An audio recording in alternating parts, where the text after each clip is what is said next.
Autre arme contre le coronavirus, controversée celle-là, la chloroquine, le traitement contre le paludisme recommandé par le professeur Raoult. L'agence du médicament a alerté hier soir sur ses possibles effets secondaires graves. Elle met en garde contre ceux qui en prendraient seuls, en automédication. 3 décès pourraient être liés à cette substance. Florence Mathieu. La chloroquine, remède miracle au coronavirus ou traitement dangereux. Chaque jour, les témoignages pour vanter ses bienfaits se font plus nombreux.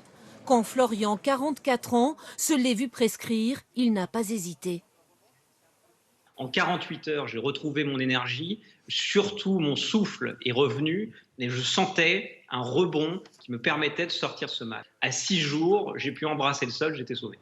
C'est son médecin traitant qui, sans autorisation, lui a proposé ce traitement qui, normalement, ne doit pas être pris en dehors de l'hôpital.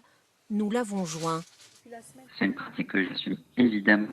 Je le prescris uniquement qu'aux patients que je suis depuis plus d'un certain temps et je suis sûr qu'ils n'ont pas ni d'antécédents cardiaques ni de problèmes. Je ne peux pas évidemment le faire à outrance, sans surveillance. La chloroquine présente pourtant des effets secondaires non négligeables. L'Agence de sécurité du médicament lance une alerte. En aucun cas, ces médicaments ne doivent être utilisés ni en automédication, ni sur prescription d'un médecin de ville pour le traitement du Covid-19.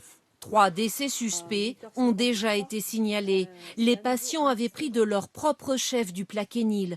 De graves troubles cardiaques ont été relevés chez une dizaine d'autres en Aquitaine. Attention, ce produit pris indépendamment de toute surveillance est susceptible d'entraîner des effets secondaires potentiellement très graves, voire fatals.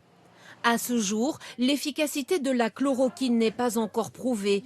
Dès demain en France, 1300 patients hospitalisés participeront à un essai de grande ampleur. Les résultats sont attendus dans 3 semaines.